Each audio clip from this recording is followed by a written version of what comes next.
The crystal towers of Kepler 442b glowed softly in the twin suns' light. Elder Vithara stood at the highest point of the great spire, her ancient form trembling not from age but from the terrible visions that had plagued her for weeks. The images came in waves, darkness spreading across the galaxy like spilled ink, consuming everything in its path. Stars dying not in brilliant explosions but simply vanishing as if they had never existed at all. She pressed her six-fingered hand against the warm crystal wall. Through it she could feel the thoughts of her people far below. The Zephyrians had lived in peace for 3,000 years, their telepathic abilities allowing them to share knowledge and emotion across their entire world. But now, for the first time in millennia, Vithara kept her thoughts locked away. The visions were too terrifying to share. "Elder, the council ship has arrived," announced her aide Kethmos, his mental voice carefully controlled. Even he could sense something was deeply wrong, though he could not read her sealed thoughts. Vithara nodded and made her way to the landing platform. The massive vessel hovering above their city belonged to the Galactic Coalition, a union of 43 different species that had brought peace and prosperity to this corner of the universe. Representatives from across known space had come in response to her urgent call for an emergency session. The council chamber aboard the ship buzzed with conversation in dozens of languages. The Corvan delegates, tall and armored in their traditional battle dress, spoke in harsh tones about trade route disputes. The Nexari Collective's representatives, their cybernetic implants glowing softly, discussed new technological developments. The Etherean Republic's philosophers debated abstract concepts of universal harmony. At the far end of the chamber sat a small group that most others ignored, the human delegation. Captain Jake Morrison, a middle-aged man with graying hair and calm eyes, watched the proceedings quietly. Humans were the newest members of the coalition, granted only observer status due to their primitive technology and short lifespans. Our species considered them barely worthy of attention. "Honored delegates," Vithara's voice rang out as she entered the chamber. The conversation slowly died down. Even those who questioned her recent strange behavior still respected the ancient elder. She had lived through the rise and fall of civilizations, her memory spanning 2,000 years of galactic history. "I have called you here to speak of a threat that approaches from the void between galaxies," she began, her words translated into dozens of languages simultaneously. "The Devourers returned. I have seen them in visions more real than waking life. They come to consume all that we have built." A ripple of skeptical whispers passed through the chamber. General Thakmor of the Corvan Empire stood up, his massive frame casting a shadow across the floor. "Elder Vithara, with respect, your people have been isolated for too long. These Devourers you speak of are myths, stories told to frighten children. Our combined fleets number over 50,000 vessels. Our weapons can crack planets. What could possibly threaten us?" "You do not understand," Vithara replied, her voice growing urgent. "I was there when they came before in the time of the first darkness. They are not beings as we know them. They exist partially outside normal space and time. They feed on reality itself, unraveling the very fabric of existence. Weapons cannot harm them because they consume the energy that powers our devices." Director Yexani of the Nexari Collective activated her cybernetic interface, data scrolling across her artificial eyes. "Our deep space sensors show no unusual activity beyond normal background radiation. Our quantum computers can process information from across the galaxy in real time. If such a threat existed, we would detect it long before it became dangerous. The Etherean Republic's collective consciousness has felt no disturbance in the cosmic balance," added High Philosopher Zenthar, his voice carrying the harmonics of his people's shared mental network. "Your visions, honored elder, may be the product of an aging mind seeking meaning in random images. It is natural for those who have lived so long to see endings everywhere." Captain Morrison shifted in his seat but remained silent. As an observer, he had no right to speak unless directly addressed. But he watched Vithara's face and saw something that reminded him of old soldiers he had known. The look of someone who had seen real horror and was desperately trying to warn others. Vithara's form seemed to shrink as the dismissals continued. Species after species stood to voice their skepticism. The Corvan Empire spoke of their military might. The Nexari Collective trusted their technology above ancient fears. The Etherean Republic believed their philosophical understanding of the universe made them immune to outside threats. "Please," Vithara said, her voice barely above a whisper. I do not ask you to abandon your worlds or dismantle your fleets. I only ask that you prepare. Study the old records, strengthen your defenses, learn from the past before it becomes your future. The past is dead, Elder, General Thakmor declared. We have evolved beyond the primitive fears of our ancestors. The Coalition represents the height of galactic civilization. No external force can threaten what we have built together. The vote was overwhelming. 42 species voted to dismiss the Elder's warnings as the fantasies of an ancient mind. Only the humans abstained, having no voting rights. The session ended with discussions returning to trade agreements and territorial disputes. As the chamber emptied, Captain Morrison approached Vithara. She looked up at him with eyes that held the weight of millennia. Your people did not vote, she said simply. We couldn't, Morrison replied. But if we could have, I think we would have listened. Humans have a saying. Those who forget history are doomed to repeat it. We've learned that lesson the hard way too many times. Vithara studied his face. In her long life, she had learned to read the subtle signs that revealed a person's true nature. This human carried himself like a warrior, but his eyes held the wisdom of someone who had seen the cost of ignoring warnings. Your species is young, she said. Perhaps that is why you still remember how to fear the right things. The others have grown comfortable in their power. They believe their technology and unity make them invincible. What will you do now? Morrison asked. Return home and prepare my people as best I can, Vithara answered. The darkness comes whether they believe or not. When it arrives, those who listened may survive, those who did not. She left the sentence unfinished. As the Coalition ship departed, leaving Vithara on her crystal world, she looked up at the stars. Somewhere in that vast darkness, death approached on silent wings, and only one species had shown even the slightest willingness to heed her warning. She wondered if that would be enough when the time came. 6 months had passed since the Coalition dismissed Elder Vithara's warnings. The galaxy continued its peaceful existence, with trade flowing freely between worlds and diplomatic missions, maintaining the delicate balance of power that had kept the peace for centuries. Dr. Lisa, Hayes brushed dust from her hands as she emerged from yet another dig site on the dead world of Xerion Prime. The planet had been abandoned for over 1,000 years. Its civilization vanished so completely that even their name had been forgotten. Most archaeologists avoided such places, finding little of value in studying extinct cultures. But Lisa had always been drawn to mysteries, and Xerion Prime held secrets that kept her awake at night. The ruins she had uncovered told a strange story. Advanced technology lay scattered among the remains of great cities, but everything had been abandoned suddenly, as if the entire population had simply walked away from their lives. More disturbing were the wall carvings she had found in the deepest chambers, images of darkness spreading across star maps, consuming solar systems one by one. Dr. Hayes, you need to see this, called her assistant, Ben Cooper, from inside the main excavation site. Lisa hurried over to find him standing before a newly uncovered wall, covered in symbols that seemed to shift and move in the artificial lighting. I've been running these through the translation matrix, Ben said, his voice tight with excitement and fear. The computer finally cracked the base language structure. Lisa, this isn't mythology or religion. These are technical specifications. Lisa studied the symbols more closely. As the translation program worked, words began to appear on her tablet screen. Her blood ran cold as she read the decoded text. The wall contained detailed instructions for weapons that worked on principles far beyond current Coalition science, devices that could affect the quantum structure of space-time itself. There's more, Ben continued, leading her to another section of wall. This part talks about something called the Void Feeders, or Reality Devourers. According to this, they exist partially outside normal space-time, making them impossible to detect until they're already consuming local reality. Lisa felt her heart racing. These weren't the ravings of a primitive culture. The technical specifications were beyond anything the Coalition had ever developed. Ben, we need to get this information to Earth immediately.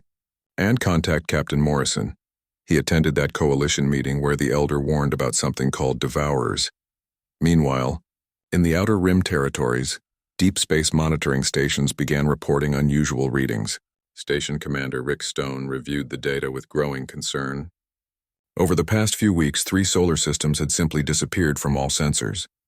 Not destroyed in stellar explosions or consumed by black holes, just gone, as if they had never existed at all. "Sir, we're getting reports from Monitoring Station Epsilon," reported his communications officer, Lieutenant Amy Foster. "They're picking up the same anomalies. Entire star systems going dark across a front spanning 12 light-years." Rick studied the star charts on his main screen. The disappearing systems formed a rough line moving inward toward the galaxy's more populated regions. At the current rate of advancement, the phenomenon would reach Coalition core worlds within 6 months. "Get me a priority channel to Earth Defense Command," he ordered. "Admiral Knox needs to see this data immediately." Back on Earth, Admiral Peter Knox stood in his office overlooking the sprawling complex of Earth Defense Headquarters. Unlike most Coalition species, humans had never stopped preparing for war. Their history was filled with conflicts that had taught them the value of constant vigilance.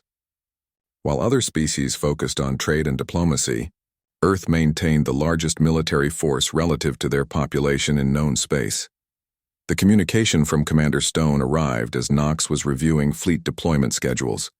As he watched the data unfold on his screens, old instincts honed by decades of military service began to sound alarm bells in his mind.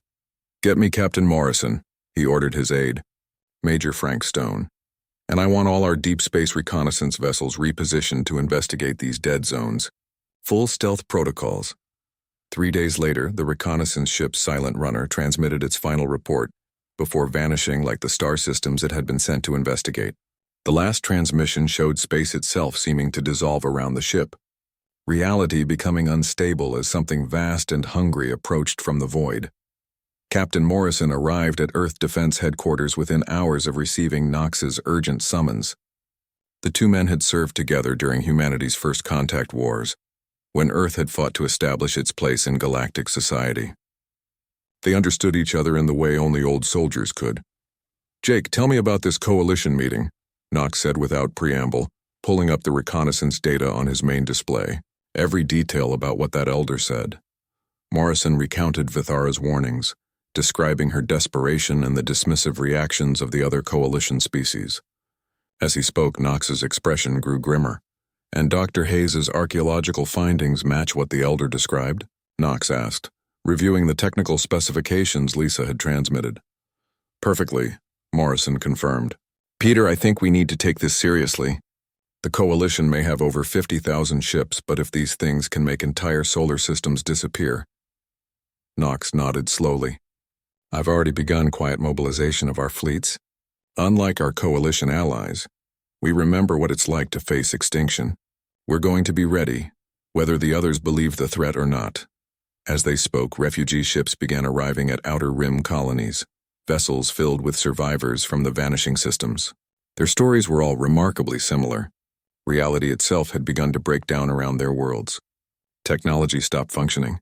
Space and time became unstable, and then darkness had consumed everything, leaving only small groups of survivors who had managed to escape in the final moments. The Coalition leadership dismissed these reports as mass hysteria or elaborate hoaxes.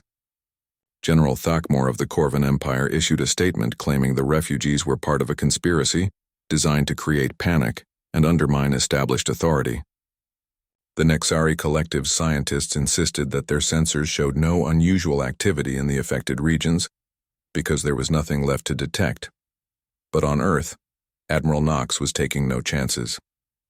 Human fleets began moving toward defensive positions around key worlds. Weapons that had been mothballed for decades were brought back into service. Ancient bunkers were restocked and prepared for occupation. "Sir," Major Stone reported during one of their daily briefings, "we've made contact with Elder Vithara. She's agreed to share everything her people know about the previous Devourer incursion, but she warns that time is running short." Knox looked out at the star-filled sky visible through his office windows. Somewhere in that darkness, death was approaching. The Coalition's other species might be content to ignore the threat, trusting in their superior technology and united fleets. But humans had learned long ago that survival often depended on being willing to fight battles that others thought impossible to win. "Tell the Elder we'll take whatever help she can give us," Knox said. "And Major? Begin implementation Omega. If these Devourers are coming, they're going to find out what happens when you threaten humanity's home." The attack came without warning.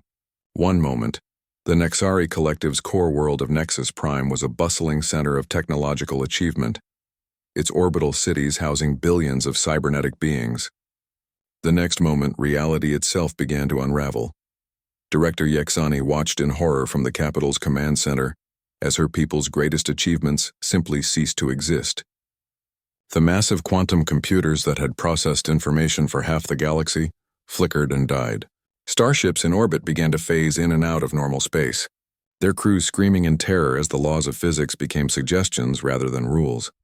"All weapon systems are offline," reported her tactical officer, his cybernetic implants sparking and failing. "Energy readings are impossible. Our sensors show negative mass and inverted time flow in Sector 7. Through the command center's windows, Yexani could see the approaching darkness. It wasn't black like the void of space. It was the complete absence of existence itself. Buildings vanished as it passed over them, not destroyed but simply removed from reality. People caught in its path didn't die. They had never been born. "Send the evacuation order," she commanded, though she knew it was already too late. The darkness was spreading faster than thought itself. "Tell the Coalition fleet to fall back to defensive positions. Do not engage directly." But the Coalition fleet was already moving to attack. General Thakmor commanded over 15,000 vessels from his flagship, the mighty dreadnought Eternal Victory, the pride of the Corvan Empire. It carried weapons capable of shattering moons and shields that could withstand the heart of a star. "All ships, advance to engagement range," Thakmor ordered, his voice carrying absolute confidence across the fleet communications network. "These are our worlds, our people. We will not retreat before any enemy, no matter how strange their weapons may be." The first wave of Coalition ships entered the zone where reality had become unstable. Immediately, their weapons began malfunctioning. Energy beams fired backwards through time, striking their own ships moments before they were fired. Missile systems launched projectiles that existed in multiple dimensions simultaneously, creating paradoxes that tore holes in spacetime. "Sir, we're reading massive gravitational anomalies," reported the tactical officer aboard the Eternal Victory. "Space itself is becoming fluid. Our navigation systems can't compensate for dimensional drift." Thakmor watched his mighty fleet being consumed by forces beyond his understanding. Ships simply faded away as the Devourers fed on the energy that held their atoms together. Others became trapped in temporal loops, reliving the same moments of destruction over and over. A few managed to retreat, but most were lost in the first minutes of contact. "Impossible," Thakmor muttered as reality collapsed around his flagship. "Our weapons have conquered 100 worlds. Our armor has turned aside every attack." But even as he spoke, his great ship began to dissolve. The last thing he saw before joining his vessels in non-existence was the approaching wall of absolute darkness. Across the galaxy, similar scenes played out as the Devourers revealed themselves in full force. The Etherean Republic's psychic warriors tried to use their mental powers against the entities, only to have their consciousness consumed and turned against them. Their shared mental network, once their greatest strength, became a highway for the Devourers to spread their influence to every world simultaneously. High philosopher Zenthar felt the screams of billions of minds as they were erased from existence. The collective consciousness that had guided his people for millennia became a chorus of terror before falling silent forever. Entire worlds full of philosophers and poets simply ceased to have ever existed, their thoughts and dreams consumed as completely as their physical forms. On distant worlds, other Coalition species watched their mighty fleets disappear. The Corvan Empire's famous dreadnoughts, each one a testament to military engineering, proved as fragile as soap bubbles. The Nexari Collective's technological marvels became useless scrap, as the laws of physics that governed their operation were rewritten by hungry entities from beyond normal space-time. In the midst of the chaos, Commander Steve Parker led a small human research vessel through the collapsing sectors toward Elder Vithara's world. The ship Pathfinder was one of humanity's newest designs, built with redundant systems and multiple backup power sources, a reflection of their species' paranoid attention to worst-case scenarios.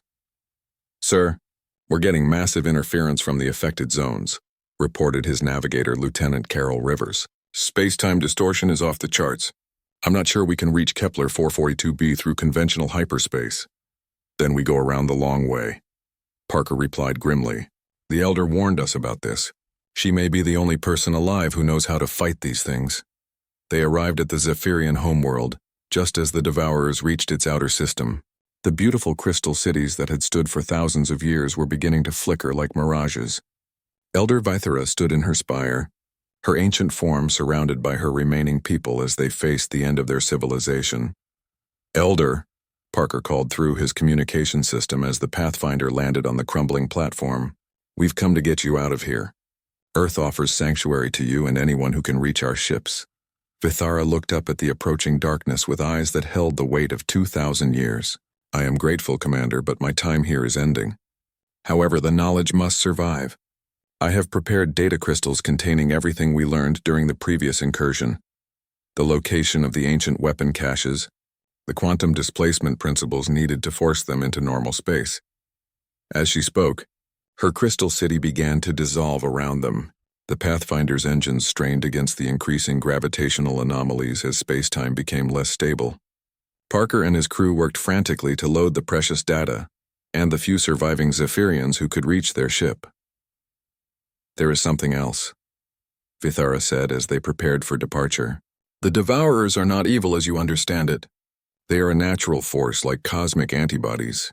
The universe requires periodic cleansing to prevent reality from becoming too stable and stagnant. They can be survived, but not through force of arms. The Pathfinder barely escaped as Kepler 442b joined the growing list of worlds that had never existed. Behind them, the darkness continued its advance toward the galaxy's core systems. Coalition command centers fell silent one by one, as the greatest military force in known space proved helpless against an enemy that consumed the very foundations of reality. On Earth, Admiral Knox received Parker's transmission with grim satisfaction. While the Coalition had trusted in their superior numbers and advanced technology, humanity had prepared for the unthinkable. Now as the galaxy's mighty civilizations fell like dominoes, Earth stood ready to make humanity's desperate gambit. Send word to all Coalition survivors, Knox ordered. Earth offers command authority to coordinate the defense. We may be the newest species in this galaxy, but we're also the only ones who listen to the warnings. If anyone's going to survive this, it'll be because humans remembered how to prepare for the impossible. The great coalition that had ruled the galaxy for centuries was broken, its proud fleet scattered and its mighty worlds consumed. But in the growing darkness, one small blue world prepared to make a stand that would determine the fate of all remaining life in the galaxy. The Earth Defense Headquarters hummed with frantic activity as ships from across the galaxy limped toward human space, carrying the desperate survivors of the Coalition's shattered fleets. Admiral Knox stood before a massive, holographic display showing the advancing wall of darkness that had consumed nearly a third of known space in just 2 weeks. Status report, he ordered, as his senior staff gathered around the tactical table. We've confirmed refugee fleets from 18 different species, reported Major Frankstone. Total surviving vessels numbered just over 3,000, less than 6% of the original Coalition Navy. Most are heavily damaged and low on supplies. Chief Engineer Carol Rivers, recently promoted from the Pathfinder, spread technical blueprints across the table.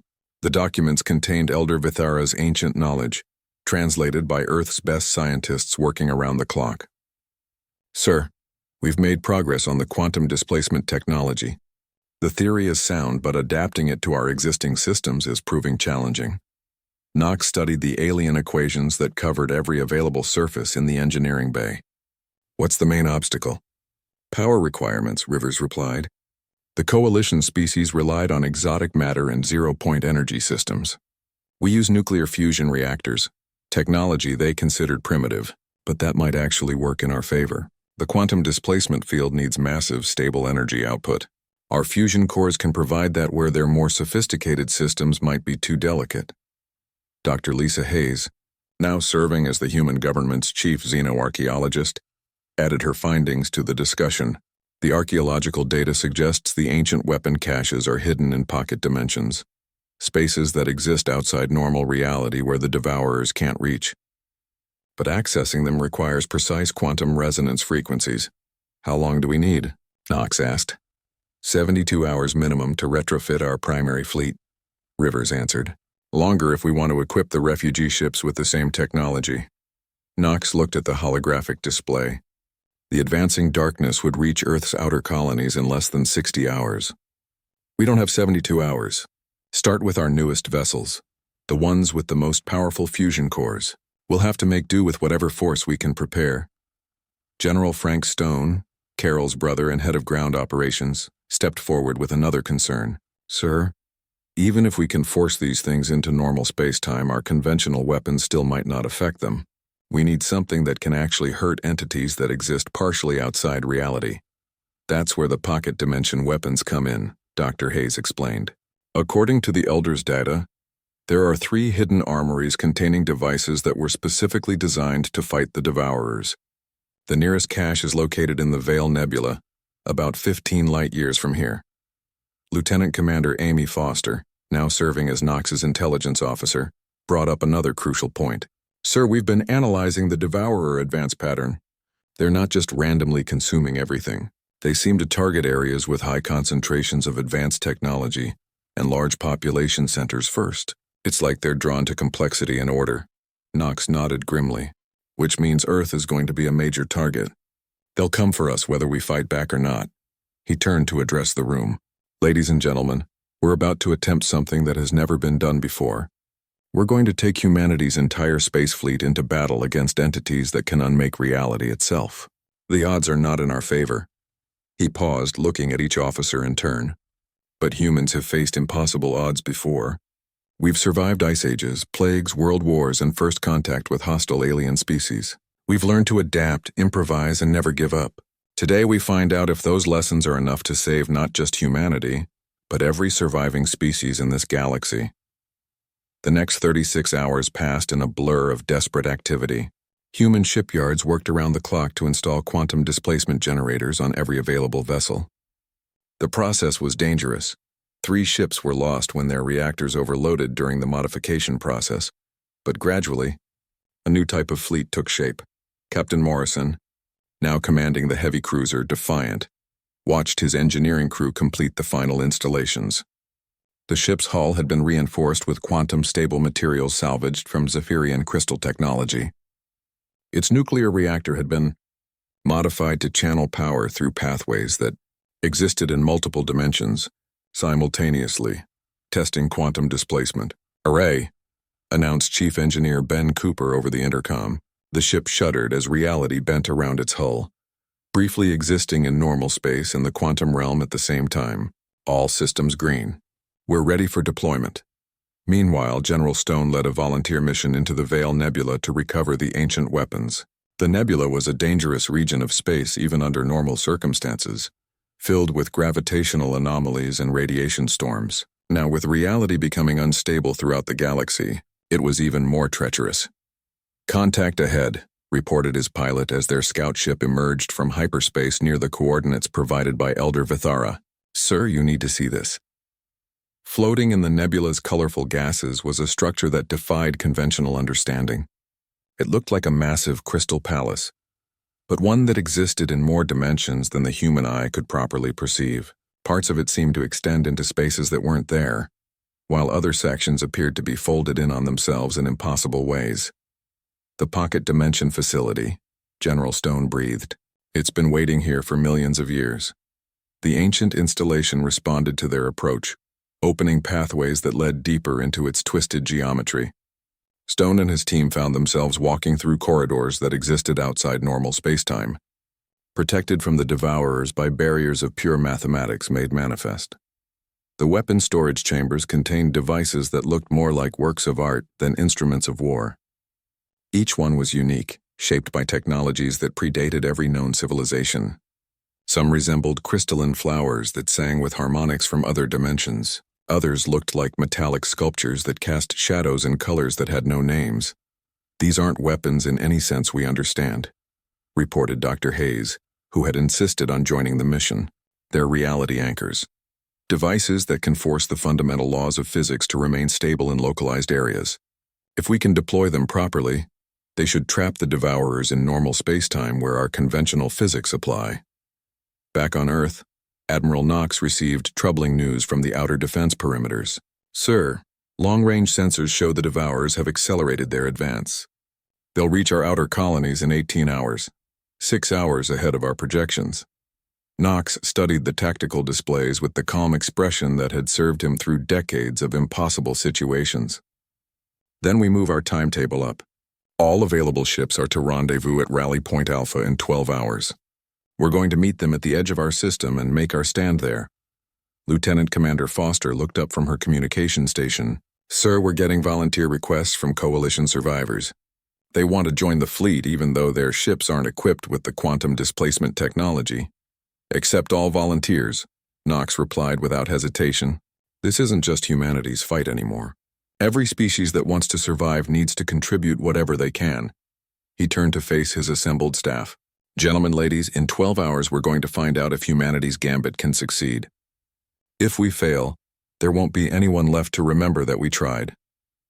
As Earth's modified fleet prepared to depart, refugees across human space watched the broadcasts with hope and terror. The human ships looked strange now, their hulls covered in quantum resonance arrays that made them seem to flicker between dimensions.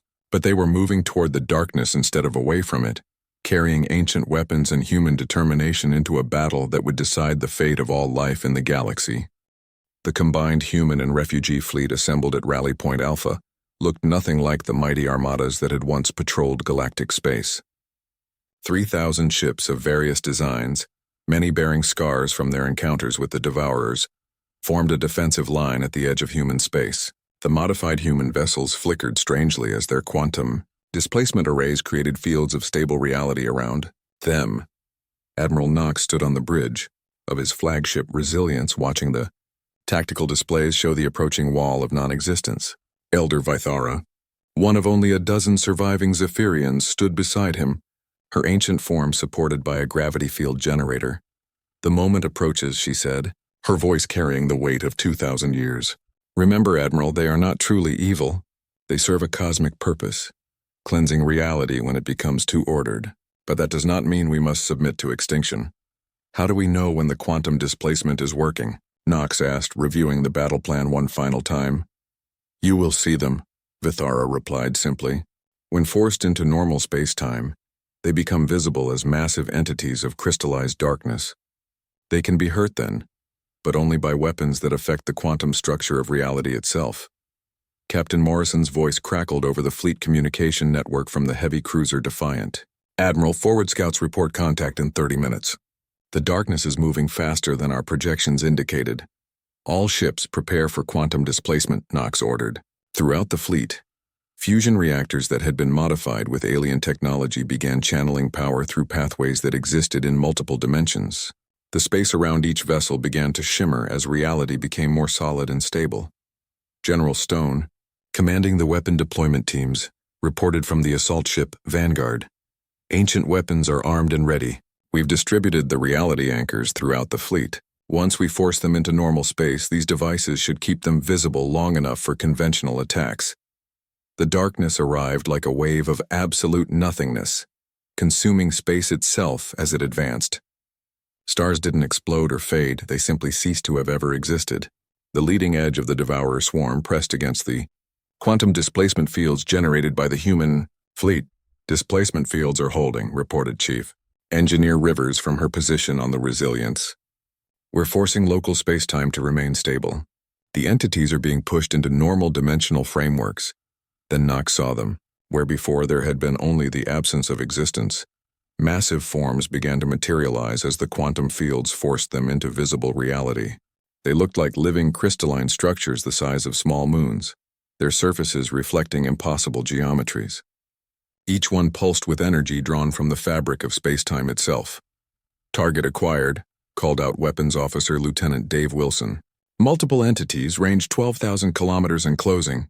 All ships commence firing, Knox ordered. Deploy reality anchors on my mark.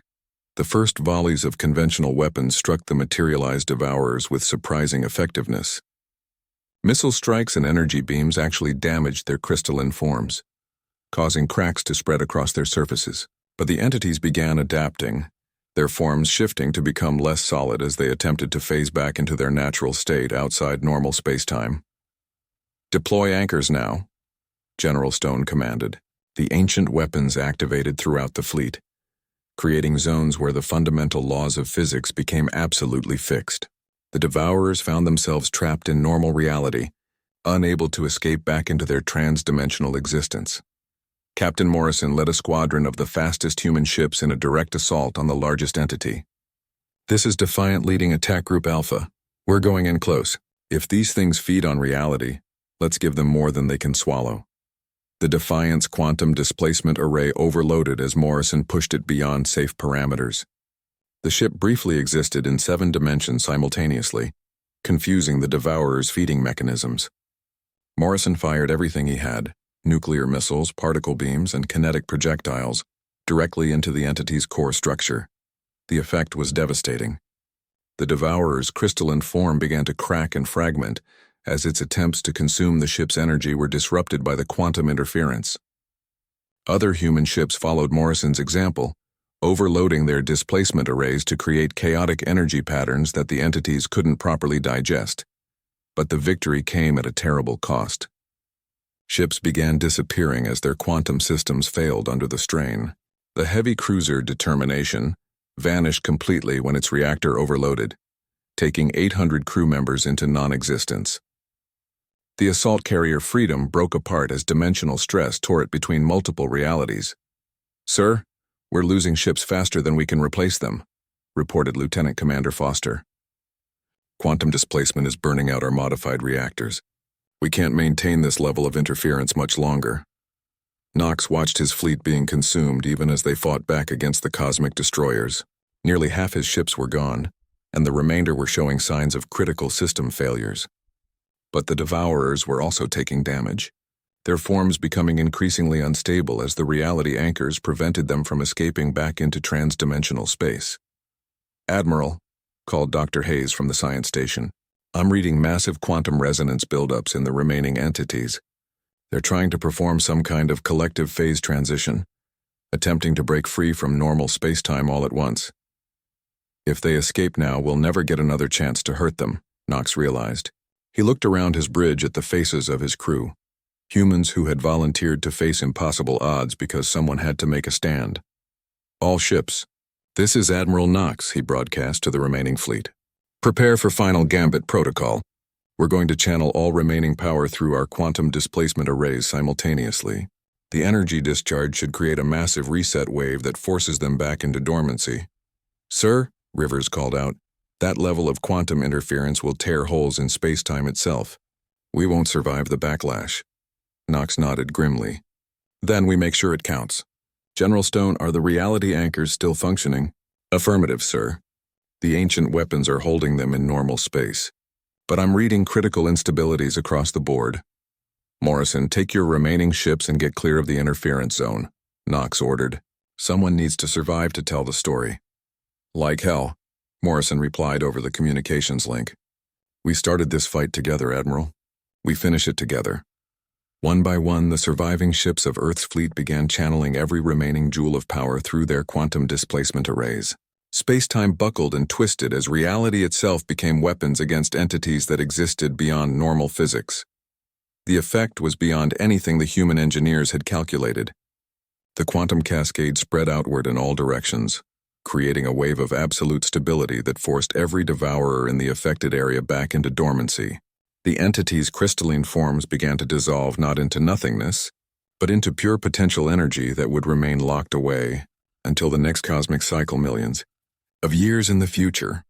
Admiral Knox felt the resilience breaking apart around him as dimensional stress tore the ship between multiple realities. His last sight was of the darkness retreating, not consuming but being consumed by the wave of ordered reality that humanity's sacrifice had created. Captain Morrison survived, along with fewer than 300 ships from the original fleet. They found themselves floating in space that had been fundamentally altered by the quantum cascade, areas where the laws of physics were now permanently stable, immune to future devourer incursions. Elder Vithara, rescued from the wreckage of a human destroyer, looked out at the changed galaxy with ancient eyes that had finally seen hope triumph over entropy. "Your species has done something remarkable," she told the human survivors. "You have not merely defeated the devourers, you have evolved the universe itself, creating zones of permanent stability where life can flourish without fear." The aftermath brought unexpected consequences. The surviving coalition species, humbled by their defeat and saved by human sacrifice, finally understood what the elders had been trying to teach them. Wisdom came not from technological superiority or political power, but from remembering the lessons of the past and acting when action was needed. Morrison found himself commanding the rebuilt Galactic Defense Forces, working alongside Elder Vithara to establish early warning systems and maintain the ancient weapons for future emergencies. Human children learned about the Devourer War in their schools, while their parents worked with other species to ensure the galaxy would be ready when the cosmic cycle turned again. Dr. Hayes established the Institute for Cosmic Preparedness, dedicated to studying the universe's natural cycles and preparing for threats that existed beyond normal understanding. Chief Engineer Rivers led teams that reverse-engineered the quantum displacement technology, creating new defensive systems that could protect entire star systems from reality-altering threats.